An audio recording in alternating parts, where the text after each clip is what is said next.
Welcome to Sattva Project, Open Heart, Open Mind. We are here again with Sri Niraj Kumar, the author of the first volume of the Kalacakra Tantra. And we are going to keep this interview according to the first part we did before. And I feel very happy to have Sri Niraj Kumar again with us to tell us much more about this interesting volume of the Kalacakra Tantra and his amazing writing work. Hello, Sri Niraj Kumar. Good Namaskar. evening. Good evening. Namaskar.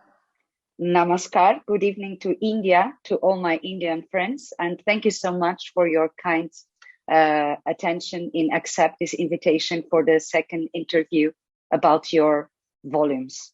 So I would like to start. In the last interview, we discussed about the structure of the 5-volume project on translation and commentary over Kalacakra Tantra. We also discussed a bit about your journey. So today I'm interested to talk more about the comments in the first volume. Is there any prophecy about Kalki King in this first volume? Yes. Because in Kalacakra Tantra there are 5 chapters, 5 sections, and I'm devoting one section each, one volume for one section each. In the very first volume, we have talk of not only Kalki of the past but also Kalki of the future. So there is prophecy about Kalki, and there are 169 verses in the first chapter, which I have translated in the first volume. From verse 156 to the last verse of this chapter, 169, or so we have this whole talk about Kalki kings, and verse 158 that talks about the future Kalki, the last Kalki, that is the Rudra Kalki, and in 159th verse the Tantra writes ki Rodra Yuddhang Bhavishyat. Bhavishyat means it is being prophesized that there will be a very, very intense war in future. So, and there we also find ki how the last Kalki will be killing the king of demons, Krinmati. That is very interesting. People generally think the last Kalki king will kill the king of barbarians. But the Tantra talks about 2 different kings. One is Malachandranath, the king of the barbarians, and another is a Krinmati. So, Lord Kalki, the last Kalki, will not kill the Malachandranath, means the king of barbarian. The Kalki will kill the Krinmati. So who is Krinmati? So Krinmati is basically the king of demons. So that itself is very confusing. What is demon and what is barbarian? So Yes. but we have discussion about these 2 evil kings, wicked kings, to be killed by Kalki and his companions. Thank you so much. Wow, interesting. And what is a Kalki? What are the qualities of a Kalki, Sri Niraj Kumar? See, Kalki term itself, if we see the Sanskrit roots of the Kalki term, is Kalk. Kalk means paste, what we call cementing, to glue. So that is Kalk. So in a way, how I have foreseen that Kalki is basically a unifier of different races, different worldviews. So for me, which I have written in my introduction also, that Kalki is the epitome of synthesis. He is the paragon of globalization. Then another meaning we find Kalki, he has got an indestructible body. He has Vajradeha, and he has mastered the bodhicitta. Therefore, he has the Vajradeha, and he's like a vaccine. You see what happens in vaccine. You take the germ and then you process it and you inject it back, and then you get protection from that. So Kalki is also like a vaccine. He takes on wicked qualities of violence. Okay, he processes the same, and then he injects into the outer human world to transform Kali into Satyuga. That is dark ages into age of dharma. So, or if we can compare with alchemy, you see how a processed mercury So that transmutes metal into gold. So similarly, Kalki, he transforms the world of wickedness, Kali Yuga, into into a Shambhala. And Kalki is Oh, also not, Kalki is different from Dhyani Buddha. He's not like Amitabh. He's not like Amuk Siddhi. So these Dhyani Buddha, they live in heaven, they live in pure land.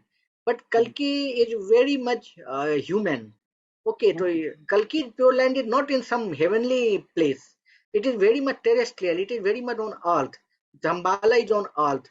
And yeah. for Kalki's Zambala, this is basically a land of peace, prosperity, happiness, Mm, then abundance, liberty, creativity. Everything is on this very earth which Kalki wants to realize for the mankind. very nice example, this one about the And vaccine. the other part was like, what are the qualities of Kalki? That is very interesting because Yes. in Tantra itself, you see the 155th verse that talks about the qualities of Kalki. And like in the last talk also we had discussed uh, how this whole Kalacakra Tantra has been fashioned around Pratit Samutpad, that Yes. 12 Nidan uh, this cycle. And here also Kalki has got 12 different qualities, or he has got 12 possessions. So Mm, that is mentioned in the verse 155 of the Tantra. And I'm just listing, that is very interesting. Bindu, that is Bodhicitta, he has mastered the Bodhicitta. Sakti, Sakti is wife. So he has a wife. oh, Anjan, huh, that is eye ointment. We must have seen in movies also how Arab warriors they used to apply this oh, coryllium here. Yeah, yes. and then Garuda, the eagle, Yes. and then river Ganga, Sursari, and river Ganga is only found you see in this part of the world. Then Kalki possesses Narad. Narad is messenger of God. That means he has got a very good intelligence system also. And Oh, he has got Kamdhenu. Kamdhenu is a cow which can, which can give milk as per endless amount of milk. So, and then Kalki possesses Durg fort. He had Vidyut. Vidyut, I will say in terms of the energy, electricity, mm, lightning. And then he has got very good knowledge, Suvidya. Then he Vidya. also possesses the Param Kala. Param means supreme, Kala means the Mm, digit. So that is Nad. So if one wants to decode what is this Akshar Param Kala in the Tantra, it is the Nad. So mm, Kalki has realized the Nad state of Nad. And Kalki also has a divine language. So mm, Kalki has a wisdom body and he knows entire Ved, logic, treatises. He can speak of past and future, and moreover, he had different personality. Like for mm, good people, he's very humble, but for for the wicked people, he is very tough. So and that we find the explanation in the last chapter, which I have not discussed in the first volume. So mm-hmm. the verse 256 of the fifth chapter that mentions that Kalki he looks young also, and at the same time he looks like an old man. So he has got Oh, contrasting personality. He is in company of women, and yet he follows. He's a brahmachari. He follows abstinence. He is very compassionate, but for the sake of welfare of mankind, he can kill the evil people. So in a way, and Kalki is a very soft spoken, but he's very tough with the wicked. He's very cruel with the wicked people. So and though he is liberated, but he comes to this world only to mature other mankind ah, to get liberation. So this is very interesting. When we come to the last the volume, then we will be discussing all these things. okay. So when we go to the fifth volume, you will talk more about Kalki. Is this? You will Yes. describe a lot about Kalki. That's very interesting. Well, um, please elaborate about the hate dharma kings and the list of Kalki kings, please. See, in the Tantra, there is no mention of Dharma kings. Yeah. Okay. Then there is no mention of, the Kalki list of 20. The Tantra only mentions about 25 Kalki kings, reign of Yes. 25 kings. Mm-hmm. It does not name the Kalki kings. So only two Kalki kings have been named, the first Yas and the last Rodl Kalki. So now let us come to the where from these lists have come. These lists have come from the Vimal Prabha commentary. And what is Vimal Prabha? Vimal Prabha is the first commentary on the Kalacakra Tantra. It was Mm-hmm. written by Pundrik, and there they in the there are few briefs before the translation starts. So in one of the third brief, Pundrik writes about list the uh, eight dharma kings, and these are first dharma king is Suchand, to whom the Kalchakra Tantra was revealed by Adi Buddha, and then Sureshwar, Teji, Somdat, Suresan, Murti, and then I think Sureshwar. So there are these are the seven, and eighth Kalki king is Yas. Then eighth Dharma king. Then you just see there are in a way two lists. There are eight Okay. Dharma king and 25 Kalki kings. So eighth Dharma king is Yas, and he is also the first Kalki king. Okay. Oh. And after the end of 25 Kalki kings, then the last Kalki comes.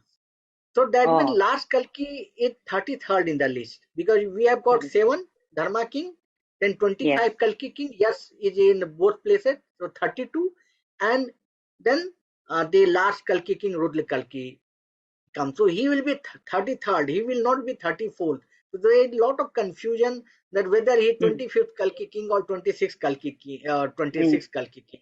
So the Tantra clearly mentions he will come after the end of the reign of 25th Kalki king. That means he is the Yes. 26th. Okay. Yes. So that clears the confusion also. Very good. Thank you so much for clarifying that also. That's very interesting. And do you have the names of the Kalki kings in the Tantras, or is it seated only in the Vilma Prabha commentary? As I just stated, it is only two Kalki kings are named in the Tantra. The first Kalki king, yes, and the last Yes. Kalki king, Mm, Rudra Kalki. And mm, the whole list is in the third brief of the Vimal Prabha. It is not in the main mm, Tantra. So, mm. main Tantra does not talk about Dharma kings. It is Okay. again, I will say, innovation of the Vimal Prabha. Very well. So, what do you think the list is historical, imaginary, or a mixture of both? Hmm. I think it's a mixture of both. And I need to go back a bit Mm, into the early tradition of Buddhism. If you see, we in the Tripitak Pali literature, we have got the concept of seven sub Buddhas, seven Buddhas. Okay, mm-hmm, that is in Theravada. And then the Mahayana literature comes, Buddha ones that mentions about 29 Buddhas, but mm. that includes the seven Buddhas. The earlier seven Buddhas have been included in, and Gautam Buddha, Sakyamuni Buddha, he is the 24th after Dipankar. Okay, so Ah, before Dipankar, there are three Buddhas. Okay, yeah, then Dipankar, then the last 24th is Sakyamuni Buddha. After Sakyamuni comes Maitreya Buddha. So that Maitreya. completely comes total 29. So I think similar list, you just see 7 and this 24, that has been just increased by one, 8 and 25. So I think they have adopted from the past literature, and Mm, it's quite innovative. But when we go through the list of Kalki kings, then something very surprising comes. Like I will just check out from please. the list, and I'm just we have got this is one, two, three, four, five, six, seven. Seventh Kalki king is Vishnu Gupta. Oh, He's a historic personality because he was the last Gupta emperor.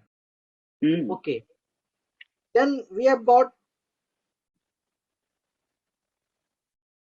16th Kalki king is Mahipal. So Mahipal is again a historic king. Okay, and Mm. it is during the last phase of Mahipal's rule that Kalchakra texts were written. So that is Mm. mentioned by Taranas also. So Mahipal is a historic figure, but Mm. his name has been put into the list of Kalki kings. So Yes. you just see, we can't say it's purely imaginary because they are putting up the Gupta king because this Magad was ruled by the Gupta ruler. So they have put Vishnu Gupta Dayal, then they have put Mahipal. Then after Mahipal, another Pala king has been named, that is Sri Pal. Then we have got Yes. Hari Vikram again. Hari Vikram is a historic king. So because we find the mention of Hari Vikram calendar, reign of Hari Vikram in the Vimal Prabha manuscript itself. So Mm. we see how it's a mixture of some historical kings they are placing and some literature they are taking. In fact, what I have argued in the book that Suchanda himself is a historic king and he ruled Arakan region. So that I have Mm. discussed while locating Shambhala in real geography. So Yes. the first Dharma king Suchandra himself is a historic figure, and then we have got Vishnu Gupta historic figure, Mahipal historic figure, Sripal historic figure. So it's a mixture of both. Yes, it's a mix of both then. No, very good. And can you please share with us a bit more about the future Rudra Kalki, please? Uh, Rudra Kalki, we just discussed that he will come after 25 Kalki kings, Mm. Mm. and he will be waging a war against the barbarians. And Mm. at some places it is said that the barbarians are from Makkah, but Mm. it is not that uh, Makkah is only Makkah. Makkah is not a place. Makkah is a Yes. region. Or then King Yasai, no, uh, not King. King Yasai is coming 600 years after Buddha, and after 800 years after King Yasadi, this calendar is coming, Mm. Islamic calendar. So, and that is counted not as 622 but as 624. Now, what the Tibetan tradition is doing, they are just adding 100 years for each Kalki king. Oh. So, say from time of King Yasa, they are just adding 800 years took place till Hijri calendar came in 624. Mm. So after that, there are again, you see, 1700 years you have to add for remaining 17 Kalki king, that becomes 23, 24. And then, Mm. so that way, and then the Rudra Kalki king comes, he's the 26th, so he comes in 24, 24. This is Oh. what they are saying. But now let us examine. See, where King Mahipal, we know he's a historical man, where he stands, because Kalchakra was composed during Mahipal's time. And Mm. this Kalchakra Tantra was composed a bit, in 1027 AD. The composition started because this has been mentioned in the Tantra itself. Yeah. You see, Tantra itself says that the composition is starting 403 years after Hijri calendar. So it is there in the Tantra. So 624 plus 403, we get the number 1027 AD, the composition of the Tantra starts. And this Tantra has been composed during Mahipal's time. And we know when Mahipal was there, Mahipal was during the 1030s, and he left it, he died in 1030, 1036, 1037. So that Mm. is, there is a confusion of 1 2 years, either 1036, 1037. Mm-hmm. So see, so Mahipal died in the year 1037, and Mahipal is at what number in the Kalki Kings? So Oh. Mahipal is at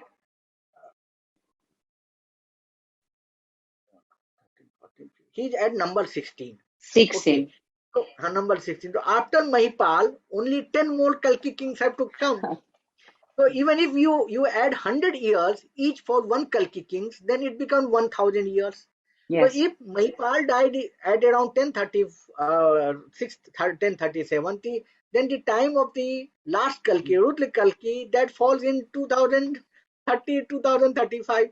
So my own calculation based on Kalachakra Tantra is that the time of Rudra Kalki is already ripe.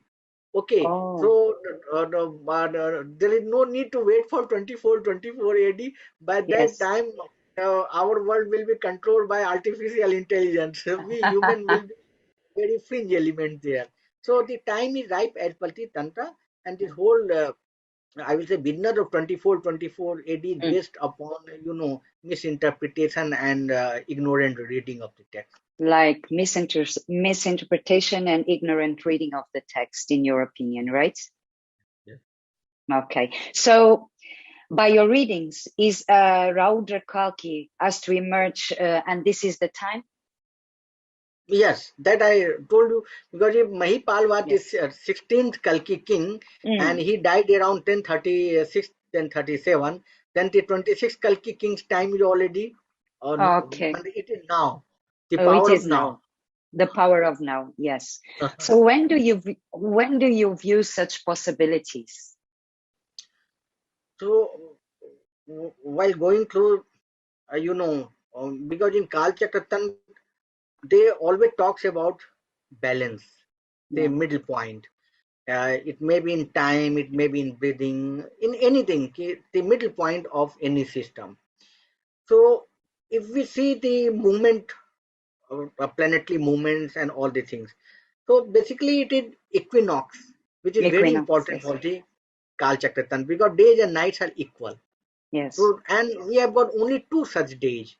Okay, so I myself say if on an equinox there is a solar eclipse, that is the most powerful time to practice Kalchakra Yes. or Yes. system. Okay, so I was just going through when do we have any solar eclipse coming in near future, which is on equinox day, either it is a spring equinox or the autumn equinox. Then Mm. I have seen from the NASA's catalog of solar eclipses for future also. Mm. So I found that in the year 2034, on 20th March, we have this equinox, and on same day we have got a very powerful total solar eclipse. Oh. And solar eclipse takes place only in a belt band. It Mm-hmm. Yes. travels like this across the globe. So this belt, this solar eclipse of 2034, it passes through Ladakh, Indian Ladakh, and a part of Tibet. Basically, Yes. it covers Africa, whole of Africa, and South Atlantic. So it's like that. But naturally, you don't have Buddhist masters in Pakistan. Yeah. So even if it is passing through Pakistan, so Yes. for us, even if the solar eclipse is passing through Pakistan on an equinox day, it is not that much important. But Mm. passing through Ladakh, that makes it very important because Ladakh is a Buddhist place, and Ladakh, it has been a crossroad of civilization also, and many of the text things in the Kal Chakratan. So my own interpretation is that these were composed in Ladakh. So Oh. I think the solar eclipse of March 2034. So that is going to be very important for a Kalchakra practitioner. And we don't know what is going to happen from Ladakh, but Ladakh is going to give us surprises. He's going to give us surprises. So, do you think this is the reason for His Holiness the Dalai Lama to camp in Ladakh for a month annually since last 1.5 decades? His Holiness has been visiting Ladakh almost every Yes. year from 2008. Yes. And this year he stayed more than a month. Earlier he used to stay only for a month, but Yes. and in 2014 he held a huge Kal Chakra initiation ceremony there. And in fact, there is a Kal Chakra ground also in Leh, Inlay. and that is a huge ground in the shape of Kal Chakra Mandala. So we don't know, but His Holiness may be having some inkling Yes. about the future of Ladakh and its connection with Kalchakra. So we don't know. They are masters, so they know it better. Yes. Yes. So possibly they have foreseen the arising and the preparing the place for his arrival. Possibly it is possible. Is it He has possible? inkling. He has the inkling, and therefore Ladakh is very important for Himalayan Buddhists nowadays. Yes, I understand. Yes, I think maybe yes. So will it be Panchen Lama? Sixth Panchen Lama is claimed to have stated that he will be born as the last Kalki king. Uh, uh, what to say? But Six Panchen Lama said a lot of things. And in one of the talks, I have discussed how his Shambhala Lamik. So that is not even a visionary travel account, but that is based upon the travelogues which he has been, narrated by Gosai monks, mendicants from India, Mm, particularly Purangir. So, but he popularized this Kalchakra system a lot.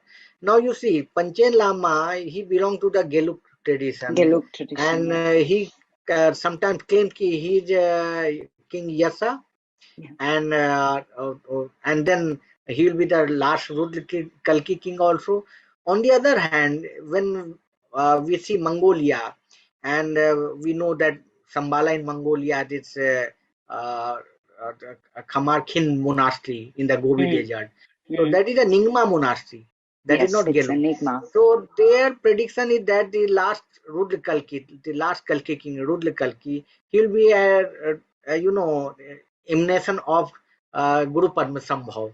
So it's so much confusion, but I don't foresee that Panchen Lama becoming, because uh, this Geluk tradition that did not have much to do with Kalchakra tradition.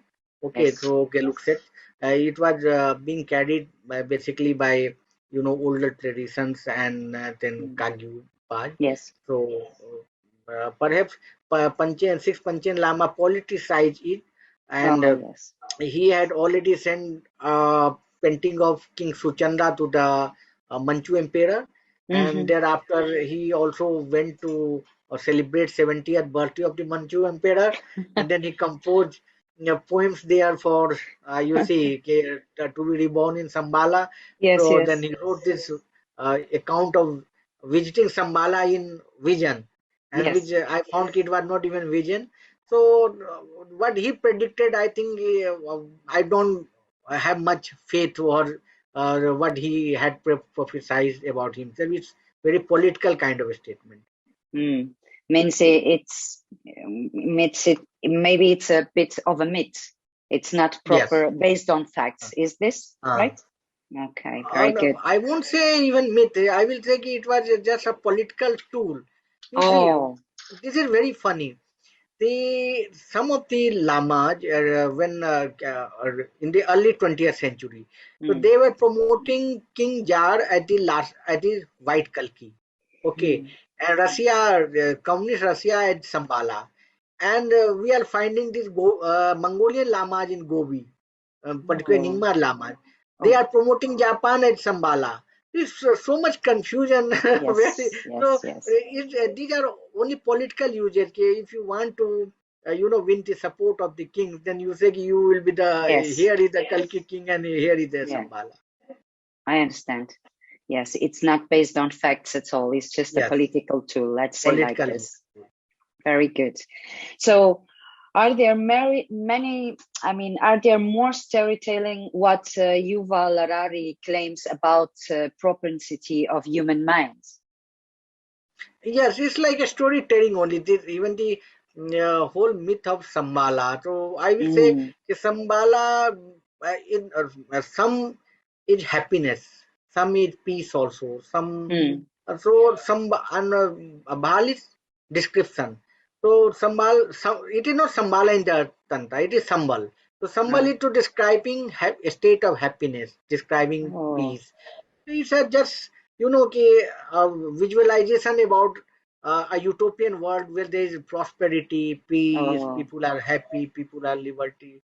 So I will say in a way all the things are, yes, part of storytelling, but the mm, story to help us to live life and raft through this so much uncertainties in life. So those yes, are also essential things. yes. So, okay, very good. My last question. Do you think the text was taught to King Suchandra by Shakyamuni Buddha himself, as consciously preached by His Holiness the Dalai Lama, the greatest Kalachakra master of our times? See, I don't foresee that Sakamuni Buddha Mm, preached this text. Reason being, this text talks about Islamic calendar. So Islamic calendar was not during the Sakamuni Buddha. It talks yeah, about Baghdad. Baghdad was founded in 8th century. Then yeah, it talks about so many other things, which are in fact historical things. Okay, and these only came during the medieval period. So I don't think what His Holiness said that this was taught by Sakyamuni Buddha himself mm, at the Dhanakatak near Amravati. So I don't agree with that because mm, the text itself reveals that it was, and when the text itself says it is composed in 1027 AD, it is written in the 26th verse of the text, 403 years after this Hijri calendar. Okay, mm, Malech calendar, this text is mm. being composed. So it cannot be taught by Sakyamuni Buddha. I understand. I see. Very good. So, cannot be taught by Shakyamuni Buddha. Yes. Interesting. Wow, I'm very curious. I think for today we stay here in this question because I don't want to lose the enthusiasm for the next interview. And I think we have so much to talk about this and to learn from you and from your translation of these volumes that is simply amazing. You see, that is bringing new facts to what we know Mhm. about the Kalachakra Tantra. Mhm. So I would like to thank you for your time and for your kindness and generosity and sharing all your knowledge through your volumes of the Kalachakra Tantra and discussing this first volume with me and with Mhm. Sattva projects. And Mhm. I will take this opportunity to again invite you for a third one where we'll maybe Yes. talk about your second volume. What do you think about Yes. this? Very Uh, good. sure. We can talk about. No, there are so many things to talk within first volume itself. So maybe some aspect in the first volume we can talk. Okay. So Then always because we can keep the next surprise for the next interview about the yes, first volume. yes, Wonderful. So it will be a pleasure to meet you again and to have you again talking about your studies about this volume and the perfect translation you did from the original Sanskrit text. So thank you so much, Sri Niraj Kumar, for your time and all the best. And I hope we can meet each other very soon in India. I do yes. aspirations for that. Thank you very much, Sonia ji, for Thank providing this platform to share whatsoever I'm learning with the wider community, and let us make this world a more happier, and a better world. So Very thank you good. very much. Thank you so much. Namaste and have a good evening. And thank you so much for your time. Namaste. Namaste.